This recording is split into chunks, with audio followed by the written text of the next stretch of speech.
지금 민주당의 정책이 트럼프 때 정책과 굉장히 많이 다르냐? 그러면 큰 기조는 별로 다르지 않다. 중국이 잘 되는 것이 더 이상 미국에 아주 큰 도움이 되지 않는다. 혹은 오히려 위협이 될 수 있다. 지금은 어쨌든 간에 페드는 물가 잡겠다, 여기에 올인하겠다라는 기조인 것 같아요. 뒤쪽 꼬리가 길면서 안 좋은 미국 경제가 안 좋은 그 상태로 가는 게 생각보다 길어질 수 있다.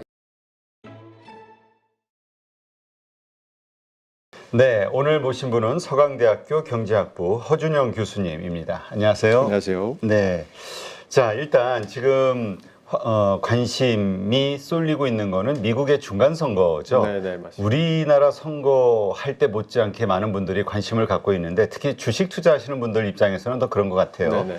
네, 여기에 따라서 완전히 그 산업의 성장 네네. 혹은 뭐 이런 것들이 결정이 되다 보니까. 네네.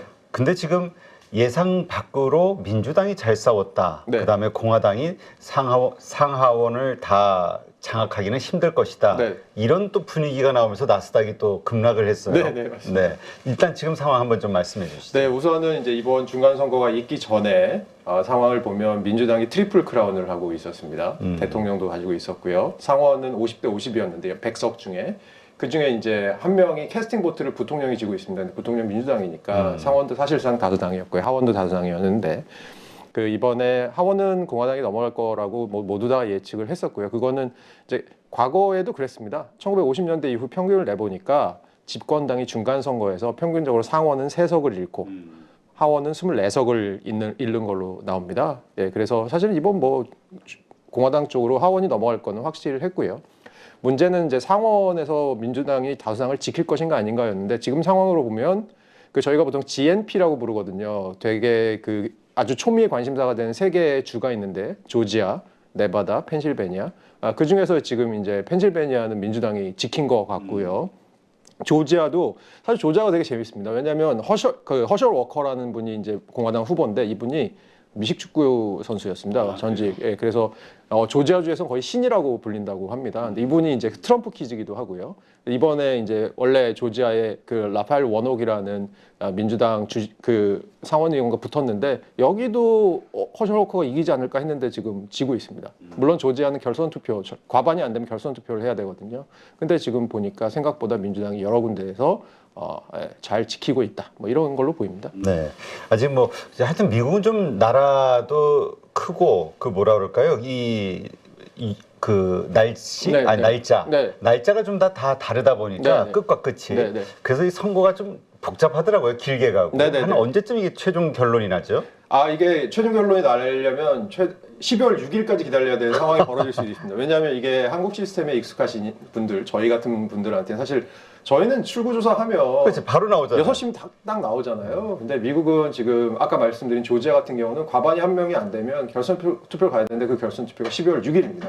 그래서 사실은 예를 들어서 뭐 49대 50 뭐 이렇게 됐을 때 그 한석을 민주당이었냐 아니면 공화당이었냐 이거를 알아야지 저희가 선거가 끝나는 거잖아요. 상원이. 예, 12월 6일입니다. 네. 일단 그렇다면 하원은 뭐 공화당이 잡은 걸로 예상대로 됐고 상원 같은 경우는 민주당이 지금 분위기라면은 그냥 다수당이 된다. 다수당이 될 수도 있을 것 같습니다. 지금 상황이. 네네. 알겠습니다. 어쨌든 이런 결과에 대해서 나오는 뉴스들 보니까 뭐 트럼프 책임론이 좀 불거지는 것 같아요. 지금 어떻습니까? 이번에 공화당이 양쪽에서 다 승리하면서 트럼프 대통령의 출마 선언이 나오지 않겠냐 이런 기대들도 있었는데 지지자들에게. 네, 맞습니다. 15일 날 사실 이제 트럼프가 중대 발표가 있을 거다라고 그분이 워낙 이제 본인의 존재감을 과시하는 걸 좋아하시잖아요. 네. 그래서 15일 날 한다고 했는데 그게 뭐 모든 사람들이 대부분 이제 예측한 게 아마 이제 출마 선언할 거다. 왜냐하면 지금 사실 선거가 있기 전에 트럼프 전 대통령이 약간 공화당 내에서도 좀 유리한 서베이 같은 거, 폴 같은 걸 해보면 여론조사 같은 걸 해보면 유리하게 나왔었습니다. 2등보다 훨씬 더. 그래서 트럼프가 이제 나올 거다라고 생각을 했었는데 사실 지금 모양새가 좀 빠졌죠, 시쳇말로. 그래서 지금 트럼프 키즈라고 해서 트럼프가 미인 분들 중에 아까 말씀드린 뭐 허셜 워커 같은 분들도 지금 안 될 상황이고 아주 많은 분들이 지금 안 될 상황이에요. 그래서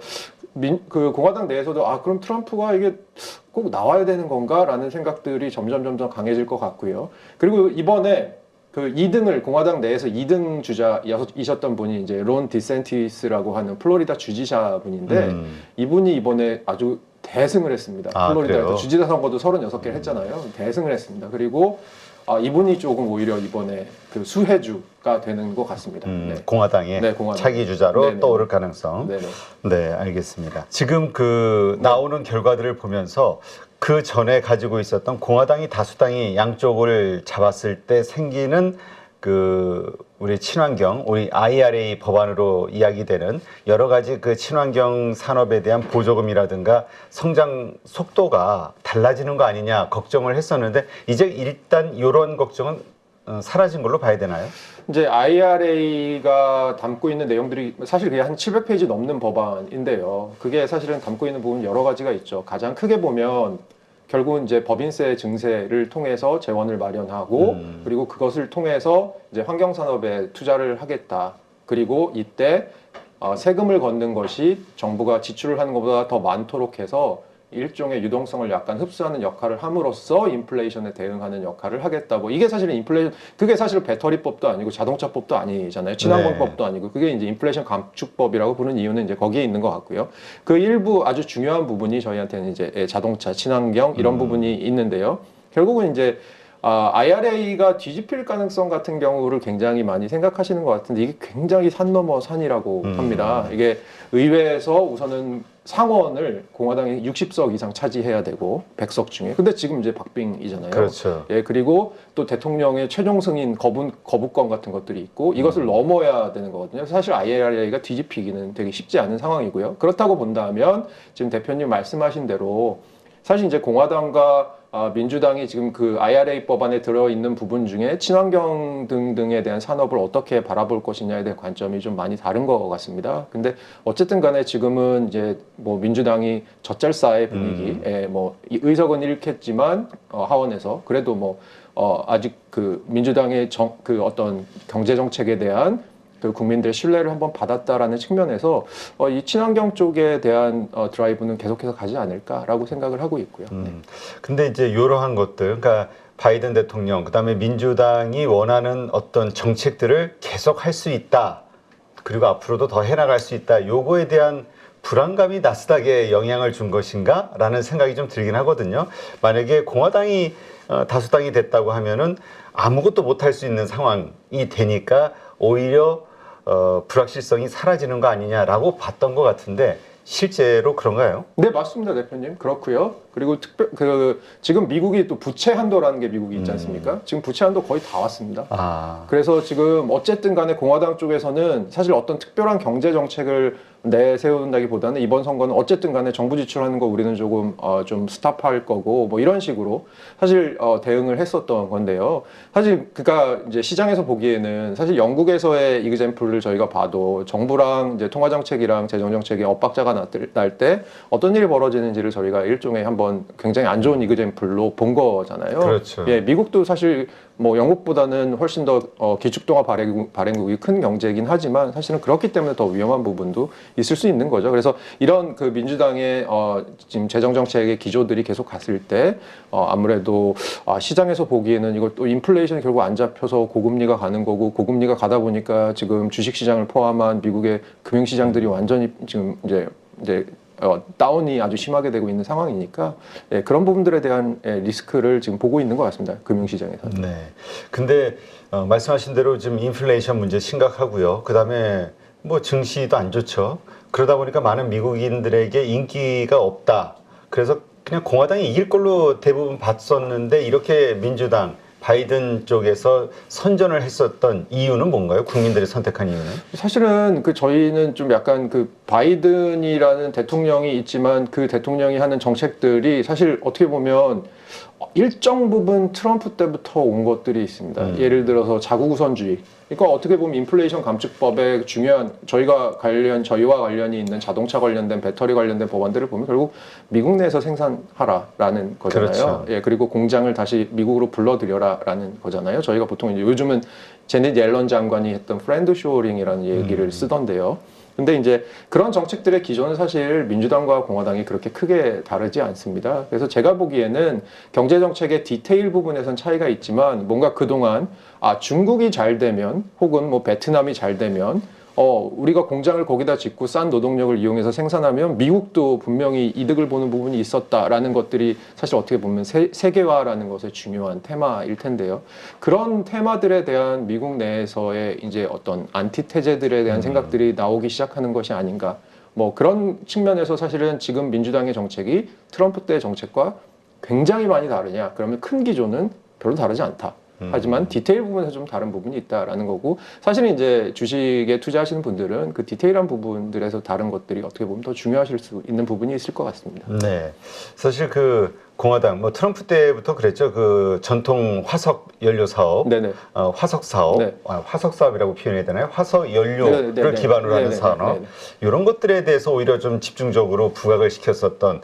그래서 그쪽이 이번에 공화당이 좀 승리를 하면은 수혜를 입지 않을까 했는데 이쪽도 역시 좀 물이 건너간 것 같죠. 네네. 근데 이 화석 연료 산업 기반으로 하는 산업들도 지금 보면 친환경이 이 에너지를 대체하는 속도가 우리 생각보다 너무 느리기 때문에 다시 뭐 떠오를 수밖에 없다, 이렇게 보시는 분들도 있던데요. 네, 맞습니다. 사실은 이게 인플레이션 상황이라서 더 힘든 부분이 뭐냐면 친환경 좋죠. 좋은데 이 문제는 이게 비용이 만만치 않다라는 겁니다. 그러니까 결국은 에너지 비용이 올라가면 사실 생산 비용이 아주 큰 부분이 올라가는 거기 때문에 전체적으로 생산 비용 증가 때문에 물건 가격이 올라갈 수밖에 없는 구조고요. 그러니까 하필이면 지금 이걸 해야 되냐라는 생각은 뭐 물론 있을 것 같습니다. 그런 의미에서 쉽게 그렇게 친환경으로 갈 수 없을 걸이라고 생각하시는 것도 저는 일견 타당한 부분이 있어 보이고요. 지금 이제 민주당이랑 이제 공화당의 에너지 정책이 아주 다른 부분입니다. 정책 중에 아주 다른 부분이 에너지 정책인데요. 지금 최근에 글로벌 공급망 교란이나 우크라이나 러시아 사태, 뭐 독일에 좀 가스 안 들어오는 거 이런 거 있지 않습니까? 이런 걸 이제 미국도 보니까 이거 사실 화석연료를 계속 여기다가 뭔가 100% 우리가 의존하는 거는 아무래도 좋은 생각은 아닌 것 같다라는 생각은 공화당도 하고 있고 민주당도 하고 있는 것 같습니다. 근데 그렇다면 대안이 필요하잖아요. 대안에 대한 생각들이 조금 다른 부분이 있는 것 같아요. 우선 동의하는 부분은 둘 다 천연가스나 원자력을 조금 생각보다는 우리가 길게 가져가야겠다는 생각이 있는 것 같아요. 두 당 다. 근데 문제는 이제 이러한 연료에 대한 대안으로서 사실 공화당 생각은 수력 발전 쪽을 좀 미는 것 같고요. 예, 민주당 생각은 아무래도 뭐 그것 외에 풍력이나 태양광 같은 쪽에 친환경 쪽을 더 미는 것 같습니다. 그렇군요. 네. 자, 어쨌건 공화당과 민주당 지금 어떤 정치 체제가 좀 유지가 된다고 했을 때 이번에 이제 그러니까 서로 견제 균형이 이제 맞는 거겠죠. 이런 분위기 속에서 달라질 게 뭐가 있을까에 대한 이제까지 러시아 푸틴과의 어떤 이런 것들도 선거 때문에 어떤 이런 긴장 관계를 끌고 갈 수밖에 없어. 그러나 끝나면은 좀 달라질 거야라는 이야기도 있었잖아요. 이런 부분은 어떻게 보세요? 중국과 관련해서도 그렇고요. 기본적으로 큰 기조는 특히 중국과 관련된 큰 기조는 제가 보기에니까 뭐 그렇게 크게 두 당이 다르지 않은 것 같아요. 어쨌든 간에 미국 중심의 글로벌 생산망을 만들자라는 것은 두 당이 공유하고 있는 생각 같습니다. 그거는 일종의 저희가 이제 영어로 바이파티잔이라고 하죠. 두 당이 같은 생각을 하는 것 같아요. 근데 이제 제 생각에는 그 기조는 갈 건데 예를 들어서 정치적인 이벤트나 약간의 그 세부 사항에 있어서는 예를 들어 뭐 조정이 있을 수도 있습니다. 약간의 미세 조정 같은 게 예를 들어서 뭐 대표적으로 트럼프 대통령이 중국하고 굉장히 척을 지다가 선거 딱 끝나자마자 시진핑 주석이랑 뭐 베트남에서 만나기도 하고 뭐 이랬던 적도 있거든요. 그러니까 사실은 그런 정치적인 이벤트들은 있을 수 있죠. 왜냐하면 이제 일방적으로 쫄 수는 없는 그렇죠. 거거든요. 중국이 사실은 저희는 생산 기지로서의 생각을 자꾸 하지만 또 하나는 10억이 넘는 인구를 가진 아주 중요한 시장입니다. 그렇죠. 거대한 시장입니다. 사실 그래서 중국을 그렇게 외면하고 갈 수는 없을 건데 문제는 큰 흐름 자체는 어쨌든 간에 아까 제가 잠깐 말씀드린 대로 뭔가 중국이 잘 되는 것이 더 이상 미국에 아주 큰 도움이 되지 않는다. 혹은 오히려 위협이 될 수 있다. 예를 들어서 바이오 산업, 배터리 산업 이런 거 중국이 지금 기술 같은 것들이 엄청나게 올라오고 있고 뭐 저희 반도체 굴기 같은 거 하는 그렇죠. 그런 느낌이잖아요. 그래서 사실은 이거 많이 컸네 생각이 이제 들 수도 있을 것 같습니다. 그런 의미에서는 큰 기조는 아마 그대로 가지 않을까라는 생각이 들고 있습니다.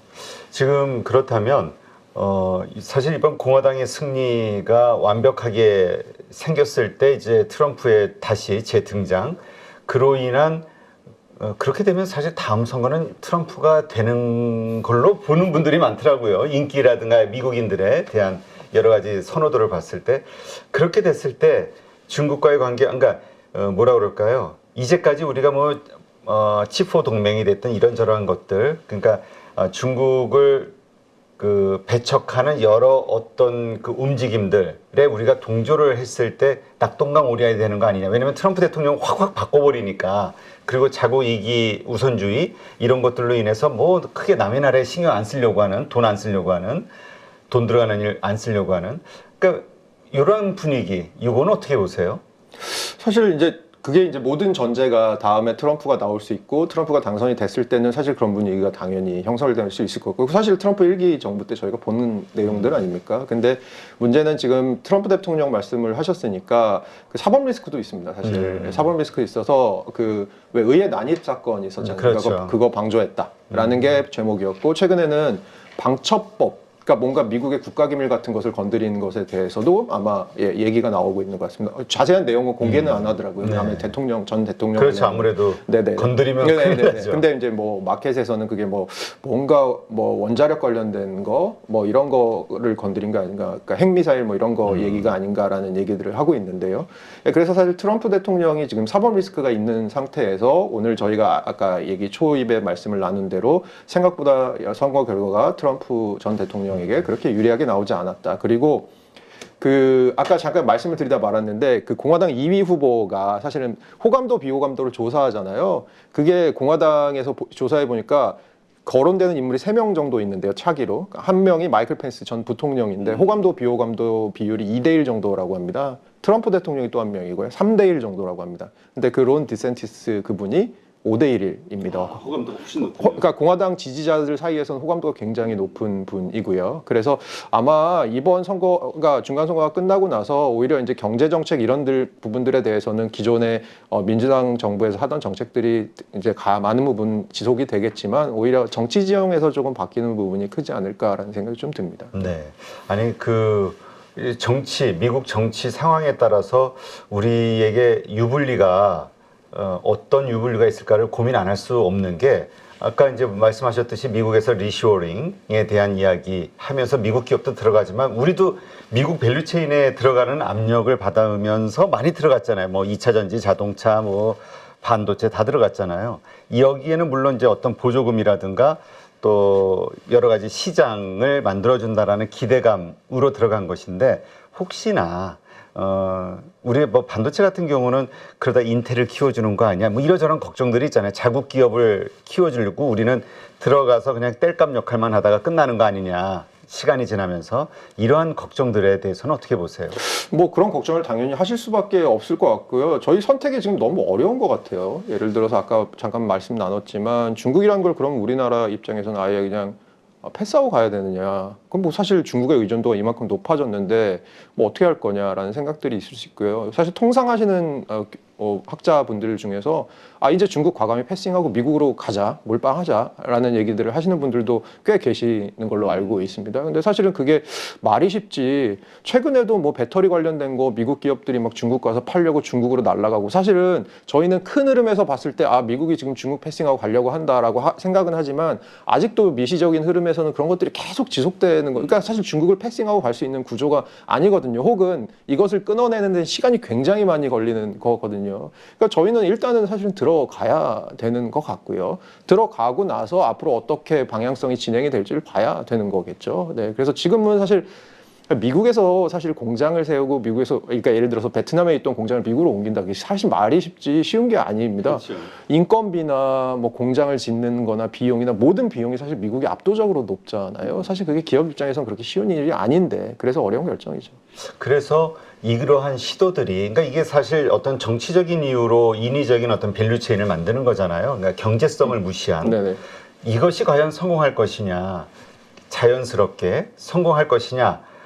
어떤 쪽에서는 부정적으로 보는 쪽에서는 인위적인 이 경제성을 무시한 이 시도는 시간이 지나면 실패로 끝날 것이다라고 보는 분들도 있더라고요. 네. 예.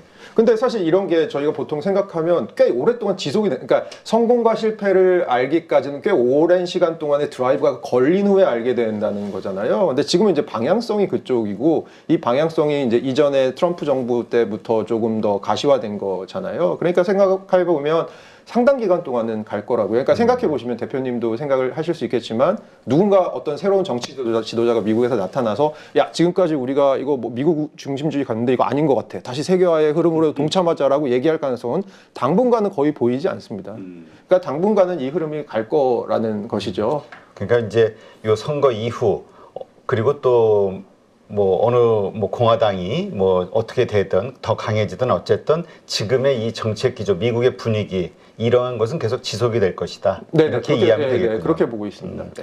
그렇다면 그 지금 금리 인상이라든가 긴축 관련해서는 어떨까요? 지금 정치인들 입장에서는 표를 잃는 거나 마찬가지나 다 힘드니까 기업들도 힘들고 개인들도 힘들고 그럼에도 불구하고 인플레이션은 잡아야 되는 연준의 입장은 이해하나 정치인의 입장에선 그러다 경제 죽고 우리 표 떨어져 이런 분위기 이러한 분위기 그래서 압력을 얼마 전에도 뭐 정치인들은 가했던 것 같은데 네. 연준에 네네. 이러한 분위기는 어떻게 될까요? 긴축에 대한 분위기는 저는 거의 변화가 없을 거다. 예를 들어 중간 선거가 긴축 속도나 긴축의 폭에 영향을 미치는 것에는 거의 변화가 아주 미미할 그 효과가 미미할 거다라고 생각을 하는 편이고요. 지금은 어쨌든 간에 페드는 연준은 물가 잡겠다, 여기에 올인하겠다라는 기조인 것 같아요. 같고 그리고 사실 그런 의미에서는 연준의 정책에 어떤 중간 선거가 미치는 영향은 크지 않고 앞으로 연준은 인플레이션 상황을 계속 봐보면 이제 저번 달 인플레이션 미국 CPI 나오는데요. 인플레이션 상황을 봐가면서 이제 그것을 중심으로 정책을 하지 제가 보기엔 뭐 어떤 정치적인 압력이나 어떤 당이 다수당이 되느냐 뭐 이런 것들과는 조금 그렇게 큰 관련성이 있지는 않지 않을까 싶습니다. 네. 그렇다면 연준은 인플레이션을 잡을 때까지는 계속 갈 것이다. 근데 그런 의견들도 있더라고요. 과거 뭐 폴 볼커 시대를 보든 어떻게 됐든 5% 이상이 되면은 어떤 위기가 기준금리가 5% 이상이 됐을 때는 위기의 어떤 트리거가 될 수 있다. 이런 의견들을 많이 가지고 있는데 지금의 인플레이션 상황을 보면은 연준은 5% 이상 올릴 수밖에 없다라고 보는 분들도 있거든요. 그러면 미국은 괜찮을지 몰라도 신흥국서부터 시작된 뭐 어떤 위기들이 시작이 되고 또 그게 결국 미국으로 전이가 돼서 세계가 다 어려워지는 거 아니냐 이런 걱정하시는 분들도 있던데요. 네, 당연합니다. 그런 걱정을 하시는 게 당연하고요. 다만 미국 입장에서는 지금은 우리 발등에 불 떨어졌는데 그리고 당장 그러한 피해들이 우리에게 가시화돼서 심하게 올 것이 아닐 것으로 판단을 하는 것 같고요. 그래서 철저하게 미국 경제를 보고 정책을 하는 거고 사실은 우리가 통화정책 하는데 예를 들어 한국은행이 통화정책을 하는데 중국을 위해서 정책을 한다. 그럼 누가 그거를 좋아하겠어요? 누가 그걸 바이를 하겠어요? 사실 그래서 미국은 그냥 미국 경제가 지금 생각보다 견조하다. 그리고 사실은 미국은 금리 인상하기 되게 좋은 조건이 뭐 만들어져 있었습니다. 어떤 의미에서는. 그러니까 부채, 가계부채 같은 것들이 최근 10년 동안 조금 지속적으로 감소를 하고 있었고요. 그래서 여러 가지로 지금 괜찮은 상황, 경제 체력도 괜찮다고 보고 있고 뭐 이런 것 같아요. 그래서 연준에서 하여튼 밟다가 약간 부러지는 한이 있더라도 심하게 부러지는 거 아니고 재생 가능하면 밟겠다라는 게 지금 연준 분위기인 것 같아요. 그렇군요. 근데 우리가 사실 올 초부터 미국의 경기 침체 올 것이다 했는데 2분기 때도 안 왔고 3분기 때도 안 왔어요. 왜냐면 기술주 나스닥에 포함되어 있는 어떤 회사들의 실적은 안 좋아도 또 다우에 포함된 실적들은 또 좋았기 때문에 기업들의 이게 섞어놓으면 미국 경제는 어쨌든 우상향이잖아요. 네네. 그러다 보니까 그런 생각하시는 분들이 있어요. 경기 침체는 안 온다. 그렇다면 경기 침체를 기반으로 한 뭐 주가 폭락이 됐든 이러저러한 기업 실적이 악화되면서 생기는 현상들도 없을 거 아니야? 4분기 때도 이렇게 보는 분들도 있던데요. 그러니까 지금 말씀하시는 게 경기가 크게 꺾이는 것 그리고 예를 들어 시장으로 보면 시장이 폭락하는 사태 뭐 이런 것들이 벌어지지 않을까에 대한 우려 혹은 그런 것이 있을지 없을지에 대한 논의인 것 같은데요. 제가 생각하기에도 사실 뭐 그럴 가능성이 크지 않은 것 같아요. 그러니까 문제는 뭐냐면 침체가 와갖고 스물스물 안 좋아지는, 그래서 한동안 못 빠져나오는 게 있을 수는 있을 것 같아요. 예를 들어서 대표적으로 최근에 그 노벨상 받으신 전 페드 연준 의장하셨던 벤 버냉키 같은 분이 연구를 해보니까 생각보다 이 금리 인상을 했을 때 그 효과가 나타나는데 시간이 오래 걸리더라. 그러니까 지금 금리 인상을 하는데 인플레이션 안 잡히잖아요. 사람들이 이제 얘기하잖아요. 아, 연준 둘 중에 하나다. 무능력하거나 아니면 뭔가 잘못하고 있거나 둘 중에 하나다라고, 혹은 둘 다거나라고 생각을 하는데, 사실은 이제 연준 입장에서는 아, 우리가 좀 더 봐야 된다라는 스탠스를 갈 수도, 그러니까 그런 스탠스를 가지고 있을 수도 저는 있을 것 같거든요. 그러면 사실은 이 얘기는 뭐냐면 지금 금리 인상해 놓은 게 나중에 미국 경제가 다시 인플레이션이 잦아들면서 바운스백을 해야 될 때 효과들이 막 나타나거나 이러면 사실은 엉망진창이 될 가능성이 좀 있다라는 거죠. 생각보다 뒤쪽 꼬리가 길면서 안 좋은, 미국 경제가 안 좋은 그 상태로 가는 게 생각보다 길어질 수 있다, 이런 거죠. 그러니까 팍 꺾이지는 않겠지만 슬슬 떨어졌다가 다시 올라오는데 시간이 좀 걸리지 않을까. 저희가 2008년 글로벌 금융위기가 사실은 1929년에 있었던 대공황 이후에 가장 큰 어떤 미국 경제에는 큰 안 좋은 이벤트였는데, 그 이벤트 때도 사실 연구를 막 사람들 해보니까, 데이터도 보고 막 이래 보니까 꼬리가 길더라. 생각보다 이게 되게 성장 경로가 다시 안 올라오더라고, 오랫동안. 그러니까 이런 것들에 대한 얘기가 있었거든요. 어떻게 보면 지금의 저희가 겪고 있는 인플레이션 상황 이후의 세상도 어떻게 보면 되게 미국 경제가 당분간은 골골골골 하는, 이게 오래가는 그런 양태로 나타날 수도 있을 것 같아요. 누구나 1시간 안에 200개 종목에서 좋은 종목을 고를 수 있는 그런 능력을 배양할 수 있도록 제가 도와드리려고 그렇게 하고 있습니다.